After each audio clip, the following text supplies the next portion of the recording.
you align yourself too much with Putin. What's your message for them?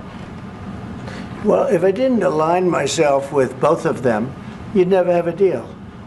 You want me to say really terrible things about Putin and then say, "Hi, Vladimir, how are we doing on the deal?" That doesn't work that way. I'm not aligned with Putin. I'm not aligned with anybody. I'm aligned with the United States of America and for the good of the world. I'm aligned with the world, and I want to get this thing over with. You see the hatred he's got for Putin. It's very tough for me to make a deal with that kind of hate. He's got tremendous hatred, and I understand that, but I can tell you the other side isn't exactly in love with, you know, him either. So it's not a question of alignment. I'm aligned with the world. I want to get the thing set. I'm aligned with Europe. I want to see if we can get this thing done. You want me to be tough? I could be tougher than any human being you've ever seen. I'd be so tough. But you're never going to get a deal that way. So that's the way it goes. All right, one more question. I want to respond to this. So look, for 4 years in the United States of America, we had a president who stood up at press conferences and talked tough about Vladimir Putin, and then Putin invaded Ukraine and destroyed a significant chunk of the country. The path to peace and the path to prosperity is maybe engaging in diplomacy. We tried the pathway of Joe Biden of thumping our chest and pretending that the President of the United States' words mattered more than the President of the United States' actions. What makes America a good country is America engaging in diplomacy. That's what President Trump is doing. Can I ask you? Sure. Yeah? Yeah. Okay. So he occupied our parts, big parts of Ukraine, part of East and Crimea. So he occupied it on 2014. So during a lot of years, so I'm not speaking about just Biden, but those time was Obama, then President Obama, then President Trump, then President Biden, now the President Trump, and God bless, now President Trump will stop him. But during 2014, nobody stopped him. He just occupied and took. He killed people. You know what the contact 2015. 2014 and 2014. 2014. Yeah. So I was not here. Yeah, but that's exactly right. Yes, but during 2014 till 2022, yeah, the situation the same. The people have been dying on the contact line. Nobody stopped him.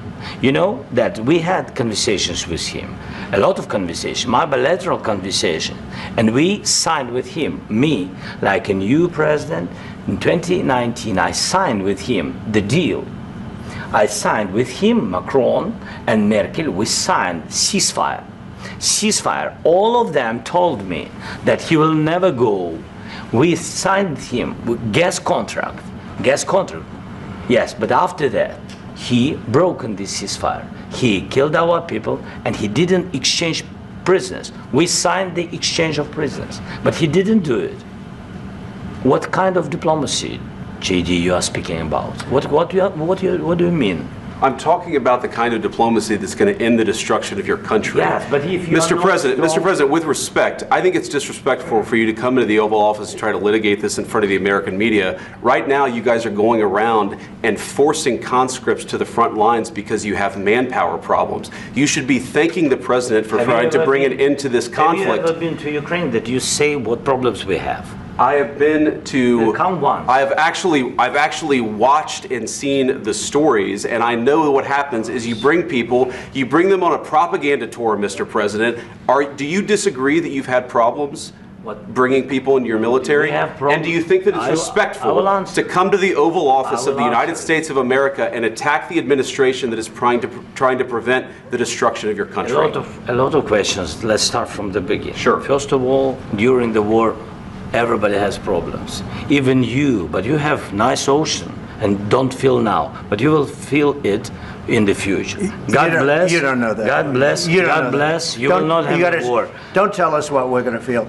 We're trying to solve a problem. Don't tell us what we're going to feel. I'm not telling you. Because you're in no position to dictate that. That's Remember exactly this. You're in no position to dictate what we're going to feel. We're going to feel very good. You will feel influence. We're going to feel very good and very strong. You will feel influence. You're right now not in a very good position. You've allowed yourself to be in a very bad position, and he happens to be right about it. From the very beginning of the war. You're not in a good position. You don't have the cards right now. With us, you start having cards. But right now, you don't. You're playing cards. You're playing cards. You're gambling with the lives of millions of people. You're gambling with World War III. You're gambling with World War III. And what you're doing is very disrespectful to the country, this country, that's back to you, far more than a lot of people said they should have. Have you said thank you once this entire meeting? No, in this entire meeting, have you said thank you? You went to Pennsylvania and campaigned for the opposition in October. Offer some words of appreciation for the United States of America and the president who's trying to save your country. Please, you think that if you will speak very loudly about the war, you can... He's not speaking loudly. He's not speaking loudly. Your country is in big trouble. Can I Wait a minute. No. You've done a lot of talking. Your country is in big trouble. I know. You're not winning. You're not winning this. You have a damn good chance of coming out okay because of us. Mr. President, we are staying in our country, staying strong from the very beginning of the war. We've been alone, and we are thankful. I said thanks you haven't in been this alone. cabinet, you and haven't not been only alone. in this cabinet. We gave you, through this stupid president, $350 billion. You voted we gave for you your military president. equipment, You and your voted men for are your brave, president. but they had to use our military. Yes. What about if you didn't have our military equipment, you invited me if you didn't have our military equipment, this war would have been over in 2 weeks. In 3 days, I heard it from Putin. In 3 days, this is something maybe new. Less. In 2 weeks, of course, yes. It's going to be a very hard thing to do business like this. I tell you. Just say thank you. I said a lot of times to American people. Accept that there are disagreements, and let's go litigate those disagreements rather than trying to fight it out in the American media when you're wrong. We know that you're wrong. But you see, I think it's good for the American people to see what's going on. I understand, sir. I think it's very important. That's why I kept this going so long. You have to be thankful. You don't have the cards. Thankful. You're buried there.